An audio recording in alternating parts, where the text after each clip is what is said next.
అంటే వాటర్ అనేది కామన్ అనుకుంటారు, కానీ ఇప్పుడు విద్యార్థులు చదువుతో పాటు ఆరోగ్యం ఇంపార్టెంట్. విద్యార్థులకు వాళ్ళ భవిష్యత్తులో ఎదగాలంటే చదువు ఉండాలి, ఆరోగ్యం ఉండాలి, వాతావరణం ఉండాలి, అన్నీ ఉండాలి.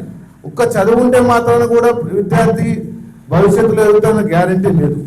ఎందుకంటే పరిశుభ్రమైన నీరు తాగితే, ఆరోగ్యం ఉంటేనే వాళ్ళు చదువు మీద కూడా ఏకాగ్రత వహిస్తారని మేము భావిస్తున్నాం. ఎందుకంటే వాళ్ళు ఇప్పుడు పుస్తకాలు వాళ్ళు తీసుకొని వచ్చి స్కూల్కి చదువుకుంటున్నప్పుడు దాహం వేస్తే వాళ్ళ కాన్సన్ట్రేషన్ దాహం మీదకి వెళ్ళినప్పుడు అక్కడ నీరు లేకపోతే చదువు ఉండి లాభం ఏముంది? సో అంటే ఇది మేము చాలా ఎక్కువ కాలం తీసుకొని ఈ కార్యక్రమాన్ని రాచలపల్లి గ్రామ పాఠశాలలో నిర్వహించినామని మేము భావిస్తున్నాము.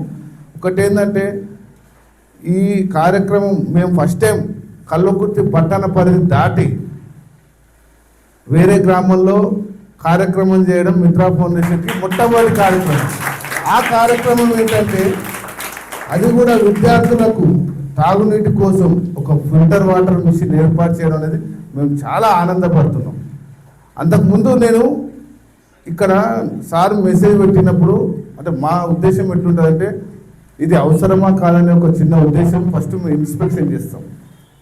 సో నేను వచ్చినప్పుడు విద్యార్థులతో మాట్లాడడం జరిగింది. వారు కూడా మాకు తాగడానికి వాటర్ లేవు, ఎండాకాలం వస్తుంది, ఇబ్బంది అవుతుందని తెలిసింది. అప్పుడు చాలా బాధ అనిపించింది. కానీ ఈరోజు మిత్రా ఫౌండేషన్ ఆధ్వర్యంలో వాటర్ ఫిల్టర్ మిషన్ మేము ఏర్పాటు చేయడం చాలా గర్వంగా అనిపిస్తుంది మాకు. ఎందుకంటే ఒక మంచి కార్యక్రమానికి